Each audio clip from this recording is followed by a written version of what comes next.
Welcome, everyone. My name is Jenny Parks. I'm the Vice President of Policy and Research at the Midwestern Higher Education Compact, also known as MEC. For those of us who've joined us before, welcome back. And for those of you who are just joining us, let me go over a few of our housekeeping things here. First of all, if you do have a question, they are welcomed and we will ask them while our presenters are presenting, but you do need to use the Q&A portion of Zoom, not the chat portion. So that's one thing. Thank you for doing that. Second of all, I will tell you that the slides for this presentation are in the chat. Mary has just posted them there. Thank you, Mary. And we will be recording this, so it will be available along with the slides on our website within a few days after the webinar. When you finish the webinar today, you'll receive an email that will have a short survey, and it will take you less than a minute to respond. And we really do appreciate it if you would respond. It lets us know how we're doing and how we can improve our webinars in the future. So I think that is all of our basic housekeeping. Let me introduce you to our presenters. We have Nina Arshavsky and Julie Edmonds. They are both here from, let me get the name of the institute correct, the Early College Research Center, or SERV Center, at University of North Carolina in Greensboro. And they were just telling us it's 78 degrees there today, whereas here we're in the middle of a blizzard. So I'm a little jealous, but good for you guys. So thank you for being here. If you guys would like to introduce yourselves or give any more context or background, please do so. But I am just eager to hear this presentation. I'm going to turn it over to Julie now. Thank you. Great. Good afternoon or morning, I guess, depending on where you are.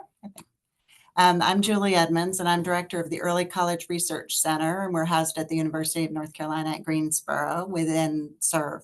And I'm delighted to be here today with my colleague, Nina Arshavsky, to share findings from our research. And today we're going to be looking at access and success in dual enrollment courses in Indiana and North Carolina. So I'd like to start by telling you a little bit about the Early College Research Center. So we're a relatively new center, but we build on a large and extensive body of work. So our mission is to conduct, synthesize, and disseminate research on early college and related topics such as dual enrollment, post-secondary pathways, and the transition to college. So the original piece and the centerpiece of our work is an 18-year experimental study of the impact of early colleges. And we've been able to parlay this into a large range of other studies. So for example, we've also done studies of five large-scale efforts to implement early college strategies in comprehensive high schools. And that's been in Colorado and Connecticut and Michigan and North Carolina and Ohio and Texas. We have 2 evaluations of early college networks in rural and urban areas in Indiana, and a third one's just getting started. And that one in particular, you're going to hear more about today. We've also been doing a 5-year study of the impact, implementation, and cost of North Carolina's statewide dual enrollment program, and we'll share insights from that today as well. Then we also have 4 studies of career pathways, 2 of which include dual credit pathways. And we've also got other studies that we're working on that are focused on the transferability of college credits earned in high school, and then studies of the impact of various interventions to improve post-secondary success.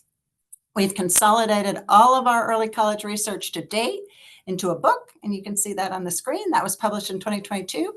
Early Colleges as a Model for Schooling, Creating New Pathways for Access to Higher Education. And the intended audience of this book really is practitioners and policymakers, and it's available from Harvard Ed Press.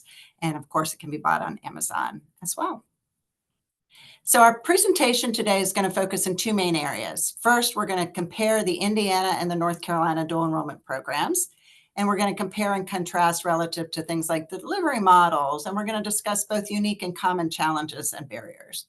And second, we're going to look at some lessons learned around expanding access to and increasing success in dual enrollment. And these are findings that can really apply across states. We're going to focus particularly on leadership buy-in, high-quality partnerships, and student supports. So as we begin our presentation, we really need to acknowledge that people use very different terms across states and even within the same state. So we want to do some level setting. We're going to start with that.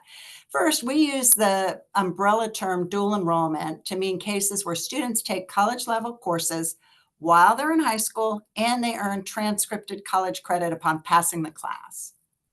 Now, we also know that dual enrollment can be structured in many different ways. And here we're going to show 3 different dimensions along which dual enrollment varies. So really, the first dimension is the type of credit that students earn. In most cases, students earn both high school and college credit combined. This is often called dual credit, for example. However, there are also cases where high school students earn only college credit. The second dimension is who teaches the course. So college faculty can teach dual enrollment courses. High school teachers who meet the qualifications to teach the course can also be instructors. And there are also cases where college and high school faculty are jointly teaching the courses together. The third dimension that we're talking about is where the course is taught. Sometimes you have it on the college campus. A growing number of courses are being taught online. Many courses around the country are taught on the high school campus. And then in some cases, it may be taught at another community location, such as a community center, a hospital, or a juvenile justice facility. And you can see almost any combination of these 3 dimensions. For example, you might see courses taught for high school and college credit by college faculty on the high school campus. Some of these combinations are obviously going to be less common. For example, courses taught for college credit only are really most likely to be taught by college faculty, either online or on the college campus. So why do we care about dual enrollment? Why do we spend time talking about this? So there really is a strong body of evidence out there that indicates that dual enrollment has positive benefits for students. A rigorous study that we've conducted in North Carolina shows that dual enrollment students have higher high school graduation rates, and they earn more college credits in high school. They're also more likely to earn a post-secondary credential than similar students who did not take dual enrollment. We also have some evidence to suggest that dual enrollment mitigated the negative impact of COVID on post-secondary outcomes. And so these positive results really suggest that dual enrollment is worth the effort and the investment. So I'm now going to turn it over to Nina, who will share what dual enrollment programming looks like in the 2 states of focus for us. Hi, I am sorry. Before we do that, we did have a question from someone. And I have this question as well, because it's not something we see much in the Midwest. Why would a student take a course, not want to get high school credit for the college credit at the same time? Is there a reason? That isn't something we come across much. If you can familiarize us with that model. Yeah, and we actually ran into it for the first time in New Jersey, where we saw that people were taking college courses just to earn the college credit. So it's really, yeah, that's the advantage. Like they're getting it so that they can then, Accelerate. get some exposure to college, accelerate. Exactly. Sure. Exactly. Okay. Not super common, but yes, Okay. it does Yeah. exist. Thank you.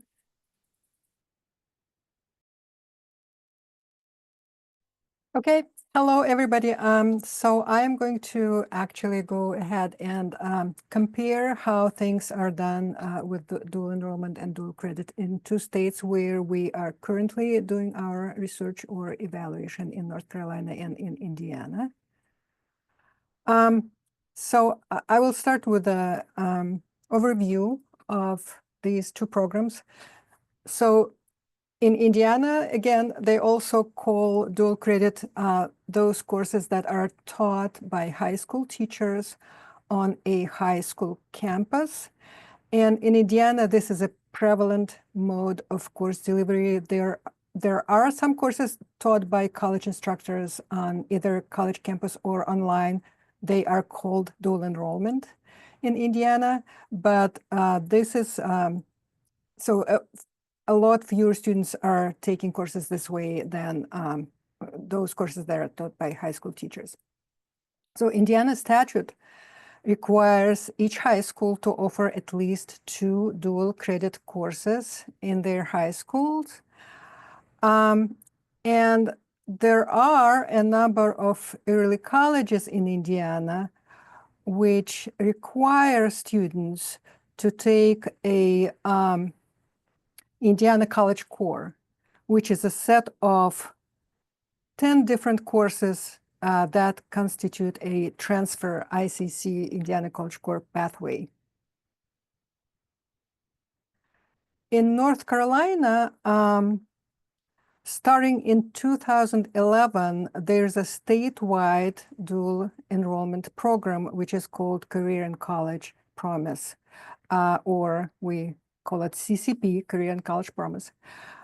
This program is supported both by North Carolina Department of Public Instruction in collaboration with the community college system. And this program has three different pathways. One is college transfer pathway. It doesn't have any specific set of courses, but it includes courses which can be transferable from a 2-year college to a 4-year college by a transfer agreement, because the majority of students who are taking dual enrollment courses take it from 2-year colleges, although some of them some schools have partners as 4-year universities. The second type of pathway is career and technical education pathway. And again, depending on a specific college, there are a variety of different pathways which lead to some technical credential or associate degree. And then the third pathway is actually the early colleges, which in North Carolina are called Cooperative Innovative High School pathway. These early colleges are located, most of the time, these are separate small schools. Oftentimes they're located on a community college campus, and they just, students have to apply to these schools and get accepted. And oftentimes they may be 4 years or they may be 5 years. Oftentimes they're 5 years, so they get students more chances to actually complete an associate degree or 2 years of college credit transfer that can be transferred to 4-year universities. So now we want to compare what courses are offered in both Indiana and North Carolina. And you can see that on the left and on the right, you have 3 bullets. And these 3 bullets really designate these 3 types of pathways of which I just talked about in North Carolina. So the upper bullet in Indiana is a transfer pathway. This is the Indiana College Core, which has this 30 transferable credits in core subject areas. So students will have to take 6 courses in 6 different areas in math, science, English, social studies, humanities, and world languages. And then the remaining of the courses, they can select in which areas they want to take these courses. The advantage of this Indiana College Core is that it transfers as a block. So when students have all of this 30 transferable courses, the transfer agreement will say that they all have to be transferred to a 4-year college, versus when they just take some of the dual credit courses, they may or may not, colleges may or may not accept them. And that is similar to college transfer pathway in North Carolina, with the difference that there's no any block of courses that have to be transferred. They're just designated courses that can be transferred according to the transfer agreement, and these transfer courses could be transferred. CTE courses in both Indiana and North Carolina, there are CTE pathways that may include dual credit courses, and they are actually, schools are encouraged to include dual credit courses in CTE pathways into their programs. And then in both states, there are early colleges. And again, in Indiana, these early colleges typically, most of the time, are located on any regular high school, within any regular high school. And so students are completing their 4-year of high schools, and they are able to complete this ICC pathways. In order to be designated as an early college in Indiana, schools have to be able to offer all 10 different courses that satisfy this ICC pathway requirements. And as I said, in North Carolina, the early colleges are small separate schools, and typically they students will be able to get their associate degree while they're in high school. So Indiana, this ICC College Core was created in 2012. So I would say in terms of the length of the programs, they're pretty similar. In North Carolina, they were started in 2011 and Indiana in 2012. You can see that in both states, there's an emphasis on the pathways. And I would say that a few years ago, when we did our presentations and we talked about how early colleges are different from dual credit program, we would say that one of the big differences is that dual credit is just kind of some random courses that students are taking based on their interest or whatever else. But in early colleges, they try to put students on the pathway in order to accelerate or facilitate students to get some credential by the end. Either it's a technical credential or it's associate degree, or they can have this big number of transfer courses. Now, I would say that in both states, they adopted this best practice of putting students on pathways. In North Carolina, whenever a student wants to take a dual credit course, it has to be on a certain pathway. So they have to designate which pathway they take this course on.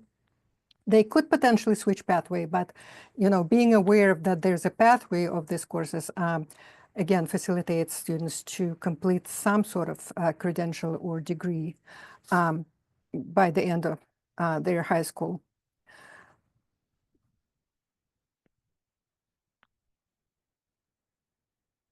So there is a difference, as I said, about how dual enrollment courses are delivered in two states. In Indiana, vast majority of these courses are offered on the high school campus, taught by high school faculty, and sometimes they can also be taken on college campus or online. In North Carolina, vast majority of these courses are taught by college faculty, either on college campus or online. There are very, very, very few courses that are taught by high school teachers, and there are a little more courses that are taught by college faculty on a high school campus.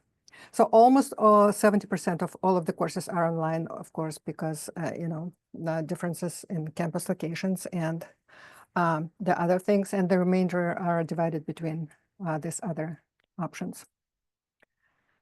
So how much do these courses cost to students and or institutions? So in Indiana, by the law, all technical and priority liberal arts dual credit courses are offered at no cost to qualifying low-income students, and all other students are offered these courses at a maximum of rate of $25 per credit hour or $75 per course. So if we are talking about the entire ICC pathway, which is 10 different courses, it's no more than $750. Now, the Ivy Tech Community College and Indiana University waive tuition for all students now. Ivy Tech Community College for a long time, and Indiana University started to waive the tuition pretty recently. And that's for sure the majority of students now get these courses for free. In North Carolina, all students are getting their courses for free. There's no tuition cost for any of the students. And interestingly, the college receives funding for teaching those dual enrollment students.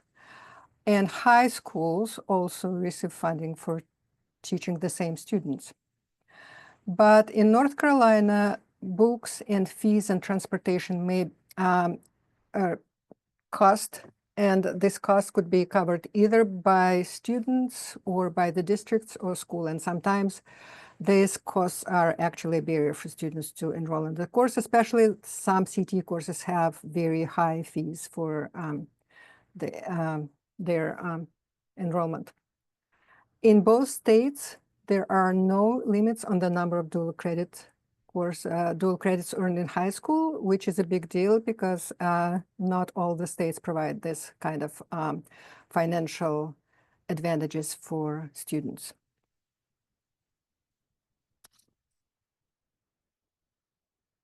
So what are the eligibility requirements? In Indiana, there are no age restrictions. Typically, students will start taking these courses in high schools, and they can start as early as in the 9th grade if they have the prerequisites done and they are eligible by other parameters. Eligibility is typically determined by the college and often includes either completing prerequisite courses or scoring adequately on the placement test. And when students start taking the dual credit courses, they have to earn a C or better to enroll in subsequent dual credit coursework in the same subject area. In North Carolina, for the program, Career and College Promise, students start taking courses in the 11th and 12th grades. That's when their tuition is covered, and they have to meet 2.8 high school GPA or some other demonstrated readiness on assessment. Recently, 9th and 10th graders could participate if they are designated as gifted students and meet other criteria as well. For CTE pathway, there's some leeway in addition to 2.8 high school GPA. If students have a lower GPA, principal can provide a waiver if students is sort of based on readiness or on assessment or recommendation by teachers and something like that. And some CTE pathways are also available to 9th and 10th graders. For the early colleges in North Carolina, students apply in the 8th grade, and the eligibility is determined again by the partnership with the college who is the partner. And in Indiana, students apply to the early college when they get to the high school, and then they enroll there. So who participates in the dual credit programs in both states?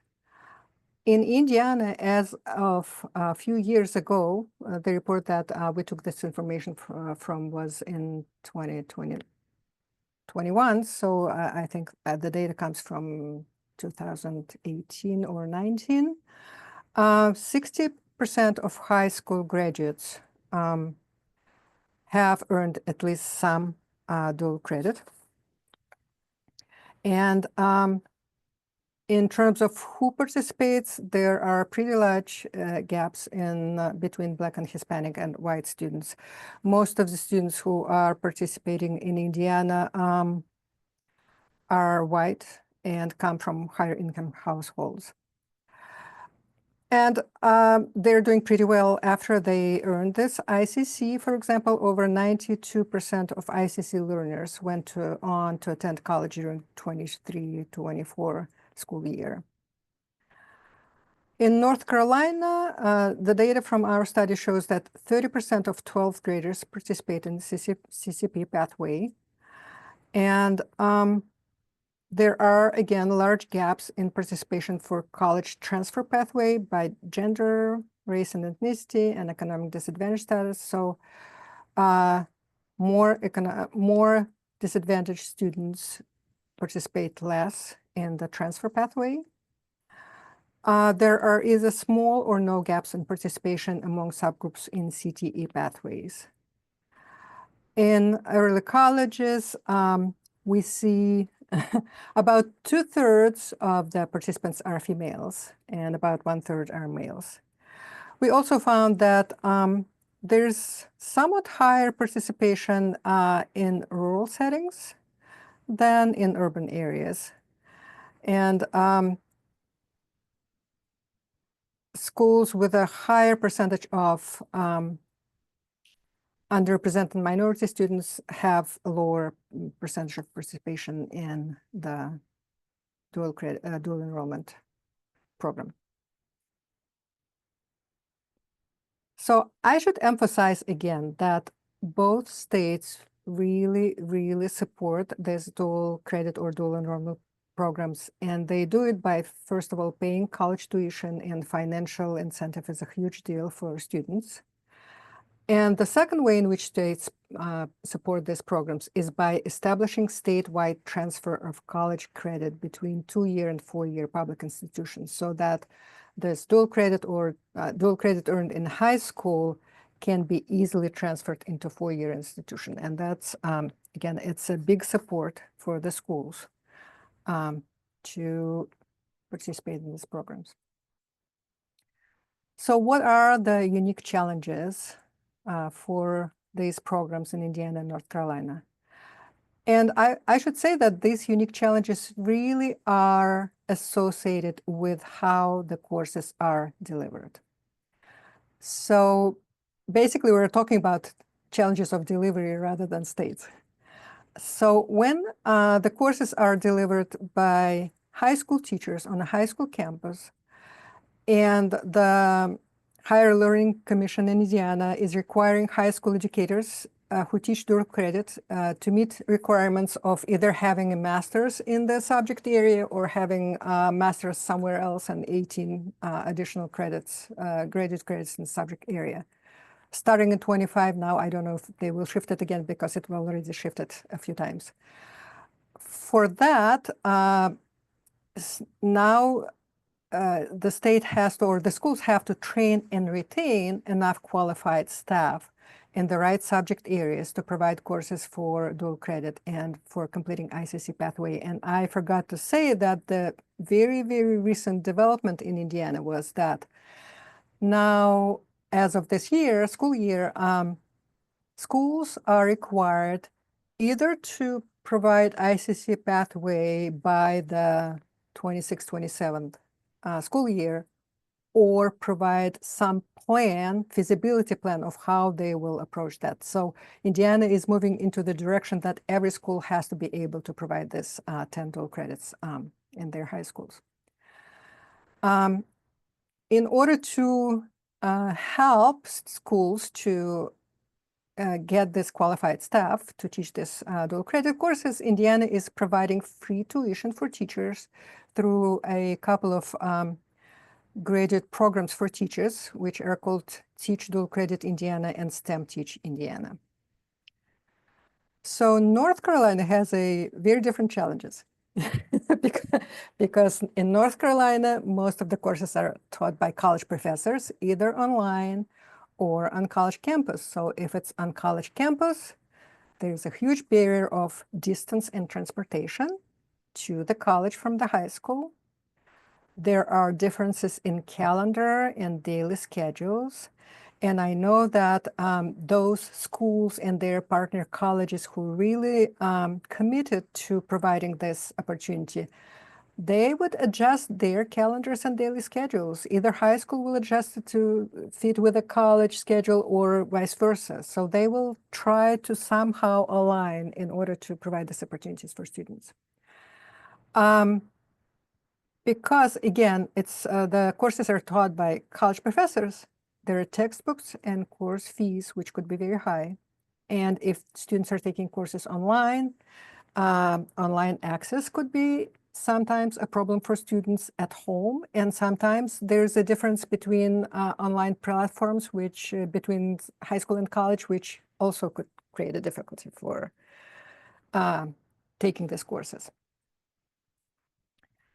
So what are the unique benefits of courses taught by these different ways? So if the courses are taught by high school teachers, obviously it removes all these barriers that we just talked about: transportation, calendar, daily schedules, fees, and online access. And as we learned from our interviews and survey in both states, students typically have more success in in-person courses than online courses due to better personal interactions and more comfort with instructors, as well as a better structured time. They have to be present in class, and this time is structured about how they learn. At the same time, when the courses are taught by college professors, first of all, in some of the areas, there's a shortage of teachers of advanced subjects like AP biology or AP physics or just advanced honors biology and physics, and especially in the rural areas. And when it's the case, then community college provides these professors, and that's a big relief for the schools because they can provide more courses for students. The second thing is that when students are taking the class with the regular community college students or university students, they are in the class with adults, and they feel more like a college students, and they develop a more mature behavior faster. And it's just their kind of college readiness kind of going up faster. So these are kind of unique benefits of teaching in these two different ways. So what are the similar challenges in both Indiana and in North Carolina? Well, there are gaps in participation by subgroups, and more advanced students are participating more in these dual credit courses. Student college readiness is somewhat a barrier for students to start participating in these courses. Everybody we hear that whenever students are taking dual credit courses, they need more advising and for college course registration and placement tests, and just advising about what kind of courses to take and how to deal with these college level courses. So everybody needs this additional staff who would advise students about college courses. Also, oftentimes, especially in the beginning of the process, there's a lack of supportive leadership or leadership turnover. So the new leaders don't really know much about the partnership with the college, which is very important. Also, oftentimes we just see the lack of student awareness of dual enrollment opportunities.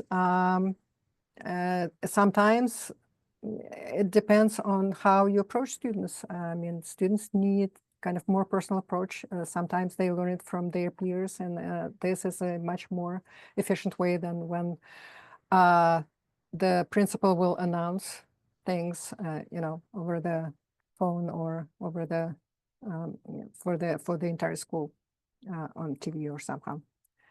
And then sometimes there is a lack of staff buy-in with the program, especially when there's a lot of additional duties and not much understanding of how the program will benefit students. So I guess I turn it back to Julie now. Unless people have questions. Yeah, I think there were some questions. So. Yeah. Yes, there's one in the chat. Well, in the Q&A. You've discussed the differences in participation rates among subgroups of students. This participant is asking, what does the research say, or has there been research about what causes this difference in participation rates, why some students are more likely than others to take advantage of dual enrollment courses?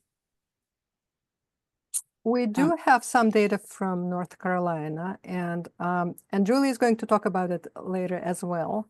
Well, first of all, obviously those students who are more college ready already, they're more likely to participate, and Julie will talk about that.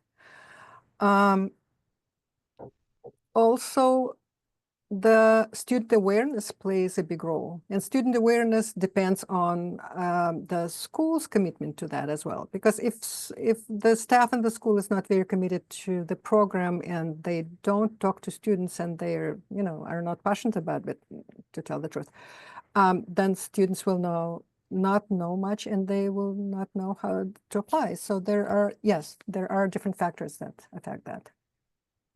Great, thank you. Well, we'll listen to what Julie has to say and we'll pop in with some more questions later. Sure. Yeah, I was just going to add in response to that question and AP faced a lot of these similar challenges as well. And I think if you don't basically engage in really explicit and targeted recruitment, then the students who are going to participate in dual enrollment or other advanced opportunities are going to be those students who are coming to school already with those advantages, right? So they might be students who already have strong academic backgrounds, or it might also be students whose families are pretty savvy about navigating the systems and are aware of all the different opportunities that students have. So in those pathways, in particular, the early college pathway, when we look at, we don't see those same disparities for many of those groups. And a big part of that is because they engage in a lot of really intentional recruitment, where they're doing outreach to all students. They're bringing a range of students to the schools, and I'll talk a little bit more about that. But it's really, they're doing some specific efforts to make sure that all populations of students, like Nina was saying, are aware of the opportunities. So, so moving kind of related, very related topic here, when we're talking about expanding access and improving success. So our research really has also provided us with some insights around how policymakers and educators can expand access to and improve success in dual enrollment courses. So we've done some analysis of factors that affect participation. And one of them, as Nina was talking about before, one of them is really around leadership buy-in and support for dual enrollment. And we've seen that buy-in and support are higher when leaders are focused on the benefits for students. And that really means that they're both seeing and communicating the value that dual enrollment can bring to students. In reality, like dual enrollment is kind of complicated, right? And so, and there's a lot to implement. And so key stakeholders really need to believe that it is worth the effort and that there are real benefits to students. We also see that buy-in is higher when the business and the broader community are advocating with districts around a qualified workforce. So if you think about dual enrollment, and these can be courses that are focused on transfer to a 4-year, as well as courses that give students technical credentials that they can immediately take out in the workforce. Dual enrollment really is a very clear connection to the workforce. And so, and we will see that business and industry will often be very supportive of dual enrollment efforts because that connection is very clear. Dual enrollment is also generally seen as more important when you have limited other opportunities for advanced courses. So for example, in places where there aren't very many advanced placement opportunities, often the case in rural settings, dual enrollment will become even more important as an option for students. And then, and this we see particularly in Indiana, and I know in a lot of schools in the Midwest have inter-district statewide choice. And so oftentimes dual enrollment is used as a way of setting a district apart from its neighbors. And really used as a way of marketing itself as a special or high quality school. Next one, next slide. So dual enrollment is really by definition a cross-sector program. So you need to have both high schools and colleges working together. Otherwise it's not dual enrollment. And successful dual enrollment programs therefore really require very strong secondary and post-secondary partnerships. Our research suggests that there are some characteristics that high quality partnerships all have in common. And first is they need to have that buy-in that I was just talking about. So leaders and team members need to believe that dual enrollment is good for students, and that they really believe that this work is important. Second, and Nina alluded to this as a challenge previously, there needs to be staff who have dedicated time to do this work. So you cannot ask counselors or advisors to simply add this to their already overflowing plates. Just about every school that we've studied started out by thinking that they could do this with their current staff and their current roles, and then they all came to realize that that's not possible. You really need to have people that have the time to do this work. It's also important that staff understand the perspective of the other side. So for example, it's ideal if your college dual enrollment coordinator has some knowledge of K-12, and if the high school dual enrollment coordinator has some knowledge of the post-secondary sector. Regular meetings and communication are super important. The strongest partnerships have teams, they meet together on a regular basis. They bring data to the table, they look at those data together, and they engage in authentic problem solving. And then finally, and I'm sure just about everybody here knows this, but there needs to be clear written formal agreements. So memoranda of understanding, and they're going to lay out things like management strategies, course offerings, how you're going to share data, what policies you're going to have in place, how are you going to handle things like withdrawals, policies that might be very simple for the college, but that can cause a lot of problems for the high school. So being really clear and articulating those issues in a formal agreement is really important. So across our studies, we've also identified strategies that schools and colleges can use to expand access to college courses. And this is going back to that question about why some students may not be enrolled as much, or certain populations of students may not be enrolled as much as you might like. And as Nina was saying, really awareness is key. So as she said, we talked to a lot of students who were interested in taking college courses. They were actually eligible to take the courses, but they just didn't know about it, or they knew, or they learned about it too late. Maybe they learned about it in their first semester of their senior year. And so the earlier people can share information, the better. And one thing we found in our research that was really more targeted and individualized research, so outreach to smaller groups as opposed to kind of just these blanket emails, as Nina was mentioning earlier, those things are associated with higher participation, as is that outreach to students in younger grades is associated with higher participation. So we talked about those large participation gaps. And then one of the best strategies, as I was mentioning earlier, is to really be intentional in recruitment and outreach, as many early colleges are.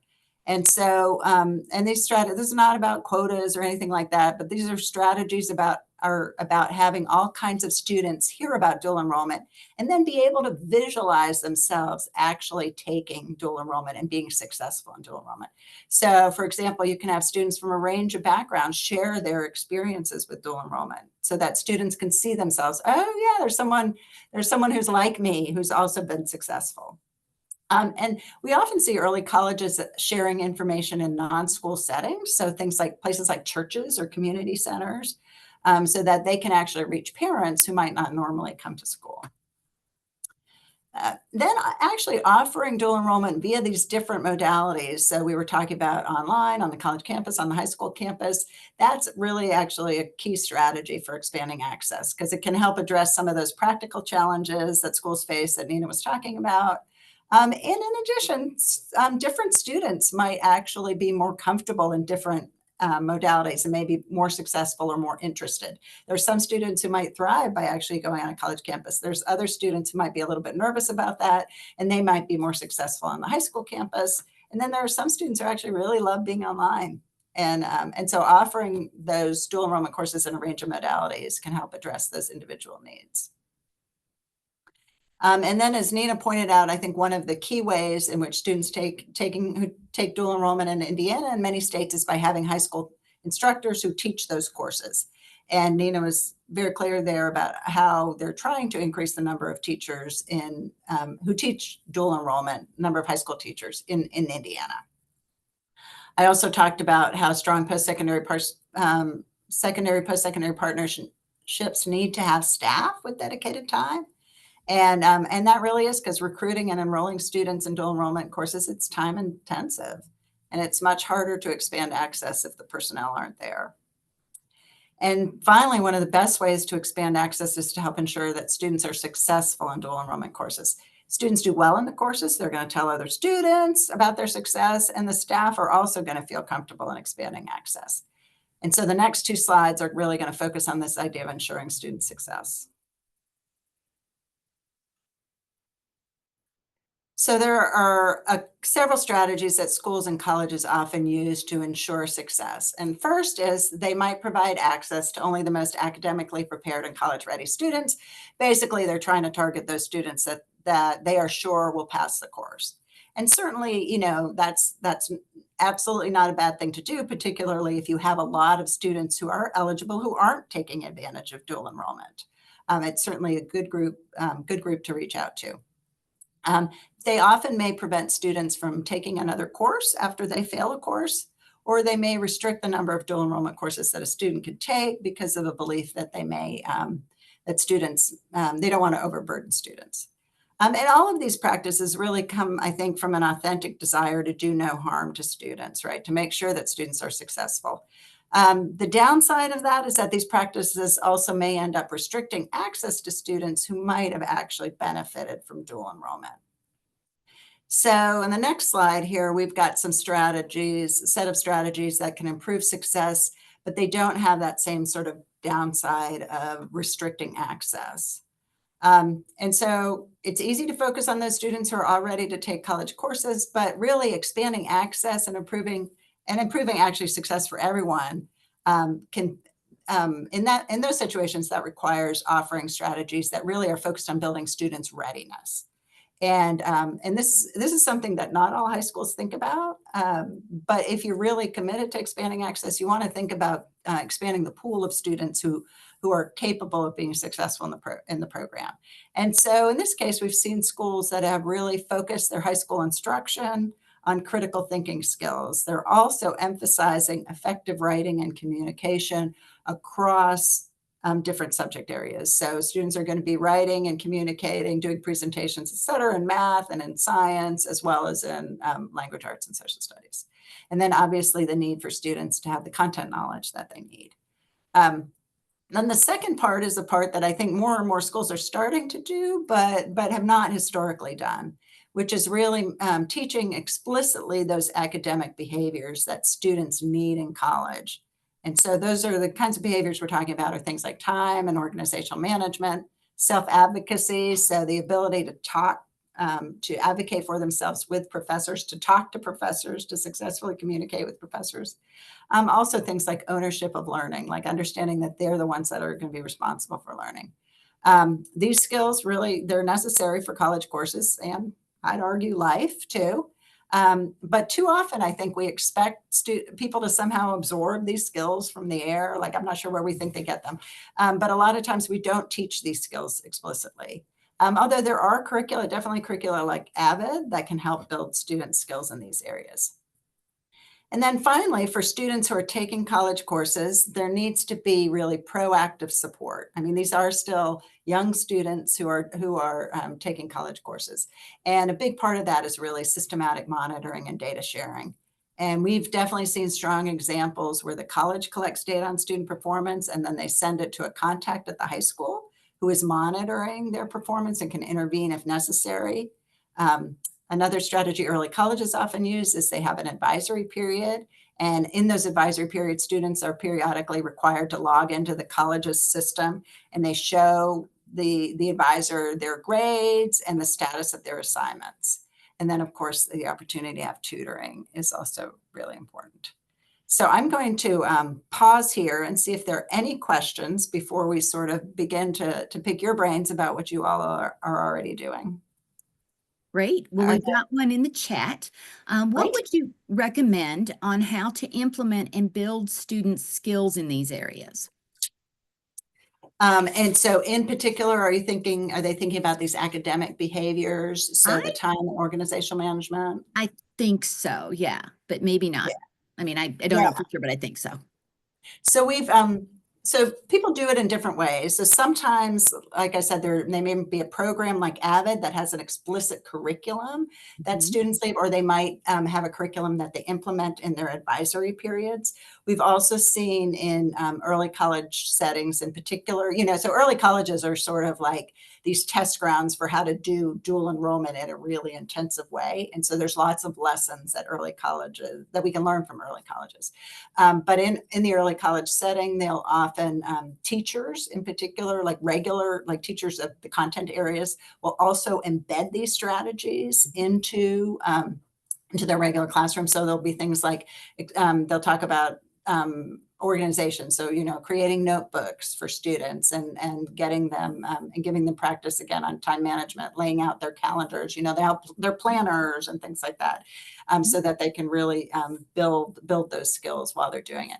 We also had, there were some early colleges in North Carolina who actually created sort of a separate report card for these college readiness skills. So they articulated what they wanted students to be able to do relative to these skills. And then they had teachers score them on there. So that was an additional kind of grade that they got at the end of the year. It obviously didn't affect their GPA or anything like that, but it gave indications of how prepared students were.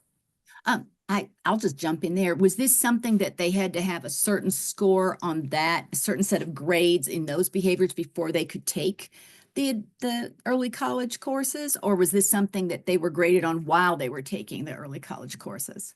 Yeah, great question. No, it was not something that they had to demonstrate readiness on. It was because they would do it every year, right? They'd be working on it to the end of graduation, right? So it was just, and the skills were identified by grade, depending, Like Got it. at the end of ninth grade, you're supposed to be able to do this. And I will say, I mean, Nina and I have spent a lot of time thinking about this idea of college readiness too. And in some ways, like dual enrollment courses are both sort of an immediate test of how well a student is, or how ready a student is, right? You get immediate feedback about how well they're doing in the college course.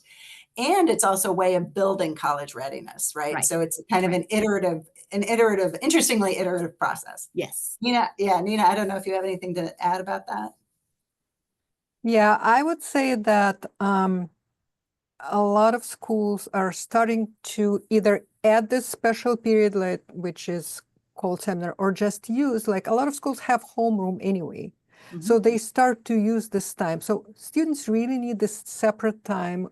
And this time can include all different sorts of activities that are preparing them for a career in college. So they may start with career exploration there. And the career exploration and sort of knowing what kind of careers are there, what kind of colleges are there, and what students' interests are in relation to that, that actually builds on student ownership of learning, because when students have a goal, when they think about something ahead, that helps them to, get this ownership of learning, which is a big part of college readiness, because students have to be, like in college, it's their responsibility. It's nobody else's responsibility, like in high school. So using this special period of time, which is not content related, to build all of the skills is, I think, more and more schools are doing that. Great. Yes. All right. Does anyone else have questions that they would like to submit to the Q&A? If not, while we're waiting for folks to do that, sometimes it takes a minute for people, to process those questions. So I used to be a high school teacher back in the early part of my career, and all of those types of readiness skills were so huge.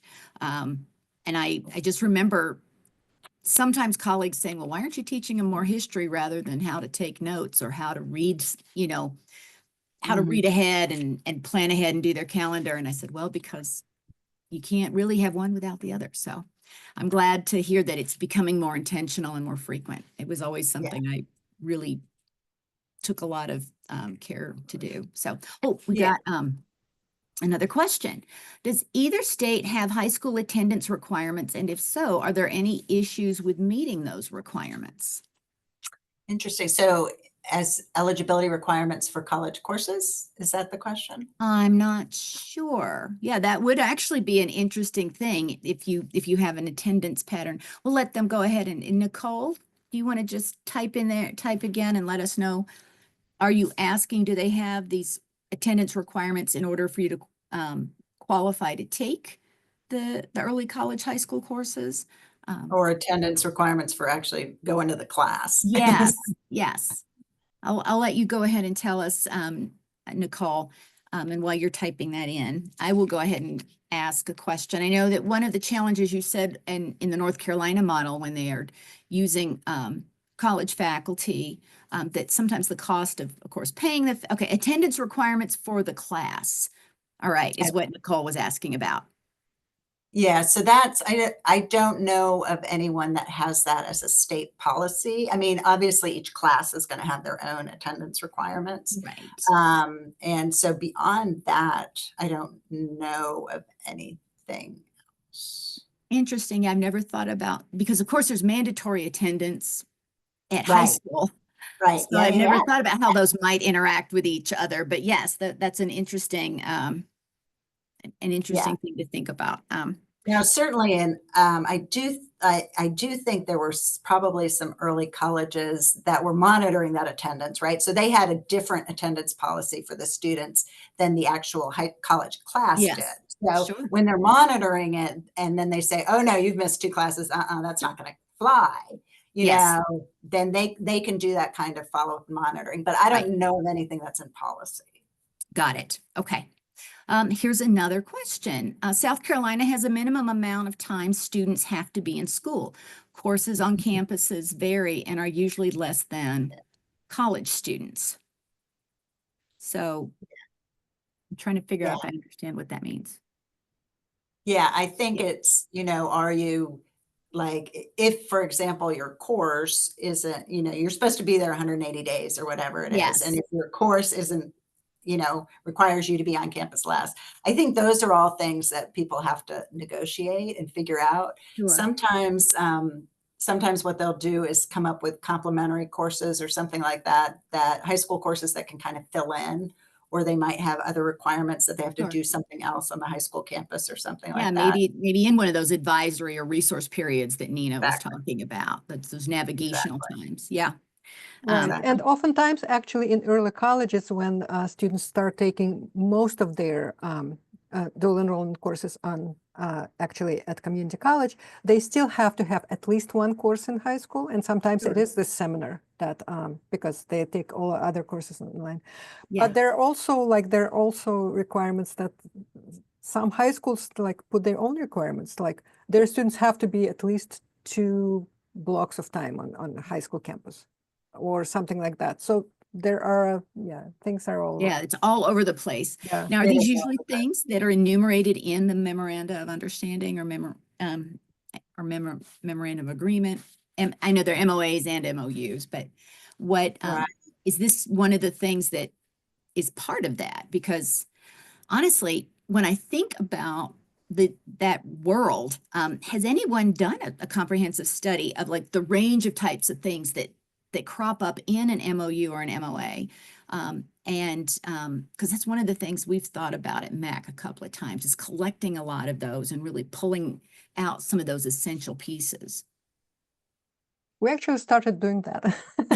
And Okay, it's great easier. minds. It's easier in Indiana because like Indiana colleges have like their template, which typically high schools just, Sure. sign this template. In North Carolina, they're working on the template, but I was going to ask about templates. Yes. So, well, we Yeah. can help you with that. We'll try to collect some templates from Midwestern systems and institutions and see how much similarity or consistency there is, because I'm thinking, if each school has a different definition of how much time do you need to be in high school, how much time do you need to do this? I mean, they could become quite complex, I would think. So. Yeah, I think the MOAs are really going to be about things that both institutions need to worry about together. And so if, for example, like that strikes me a little bit as a policy that the college doesn't need to worry as much about I as guess the high that's school, true. as the Yeah. high school needs to worry about. And the high school needs to figure that out with your state Department of Education or whatever the Right. regulations are Yes. there, right? And so that may not be something that ends up in the MOA, but it's Right. another example. I mean, that's like this is complicated. This is complicated. And so I think for dual enrollment, it is complicated. I mean, and there are benefits for students, absolutely. And so in order for people to expand access, they need to understand those benefits, and they need to buy in, and they need to be clear about sort of, how to navigate these. They need to be committed to navigating these complications. Right. And they have to understand that it will take some time you have to be willing to revisit that agreement if something's not working and figure it out, and or things just change and you have to do that too. So that's great. Exactly. So Nina, I think we're back to our last 2 minutes here. So if you can, we don't have time for this, unfortunately. I would love to hear some of the activities, but please feel free to reach out to us. So Nina, if you can go to the next slide there. So we're going to leave you with some resources. So the QR code on this slide is going to take you to our website. And we have some briefs and infographics and things like that, and along with some long reports and access to peer-reviewed journal articles and things like that. So feel free to explore that website. There's another picture of our book. And then the final slide really shows our contact information. Please feel free to reach out to us if you have ideas. As somebody was talking about their dissertation in the chat, please send us that if you're doing research. Love to hear about your research. And then I think this QR code will allow you to sign up for our monthly newsletter, where we distribute some of our most recent articles and publications and things like that. This last newsletter just went out, and we have a link to an article that we published on the costs and benefits of early college, including some powerful data around the return on investment there. So, so please sign up for our newsletter, and you can I have a LinkedIn account. I try to post stuff on LinkedIn too, so feel free to find me there. But thank you very much for this time. And again, please feel free to reach out if you have any questions or have ideas about research we should be doing. Wonderful. Well, we'll stay in close touch because this is very exciting and very good work. So thank you everyone for being here. Have a great day.